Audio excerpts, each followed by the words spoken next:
Hi ladies and gentlemen, this is Derrick here with Moist Sauce Productions, and today we are in a 2017 Nissan Sentra SV. So this comes with a 1.8 liter 4-cylinder engine that outputs 124 horsepower and 125 pound-foot of torque.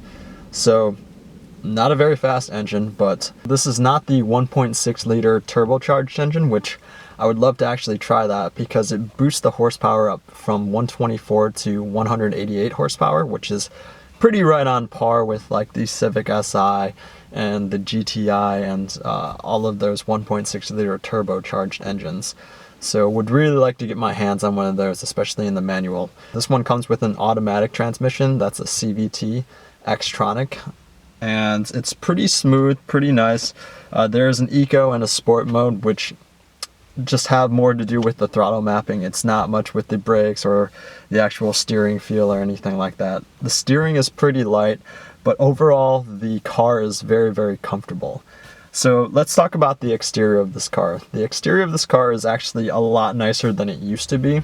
I think the previous models before it really looked terrible. I don't think it's quite on par with like a Corolla or a Civic. I think those stylings are still a lot better. With the SV model is MSRP just under $19,000. So I definitely don't think it's really worth the price here. You get with this SV model keyless entry, keyless or push button start, and you get a 5-inch screen with a backup camera, which is it's a pretty small screen, so it's not very easy to check out if you're hitting anything, but it's an economy car, so it's not that big of a deal. Also, speaking of fuel economy, it gets 29 miles to the gallon in the city and 37 miles to the gallon on the highway with this 1.8 liter. Overall, the engine, the performance, the steering, the ride, it's all very, very comfortable. I would not say that in any way that this car is sporty. I think the ride is very good. The quality feels pretty nice, and on the highway or in the city, it feels perfectly fine. Now moving on to the interior. Interior materials aren't too bad. There's hard plastics everywhere, but I do like the seats. The seats are very comfortable. The steering wheel's pretty nice. It kind of has a plasticky feel, but it's overall it's a rubber, or it feels like a rubber, and it's not too bad. You get some soft leathery materials on the side paneling here, and then you get this fake plastic black trim as well, which is kind of very shiny, which I don't like. And then you have the gear shift here and the center console, as well as a little storage portion here, which is not too big. You think this is a 2-stage folding armrest, but it's just one. It just opens up here. The room in the interior of this car is very nice. You get plenty of room for 5 people. Obviously, with the legroom portion, you might have difficulty fitting somebody in the middle seat of the back row. So sitting behind myself, I have ample room. Check this out. Here. It's probably about maybe 10 inches. I mean, yeah, it's pretty far. Like, I have to really stretch it out to get to there. There's no back map pocket there, which is kind of weird and doesn't make much sense. Headroom isn't too bad. Probably wish I had a little bit more. As you can see, it's maybe like 3 inches, 2 or 3 inches. But I can hit it pretty easily by just sitting down.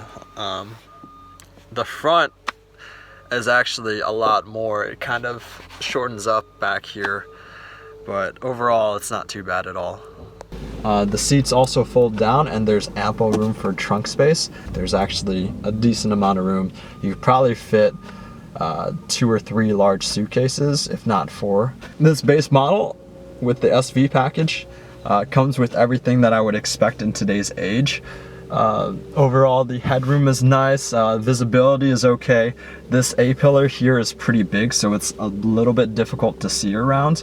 And looking up over the hood, there's you see the hood drop down really quick, so it's pretty easy to see out of.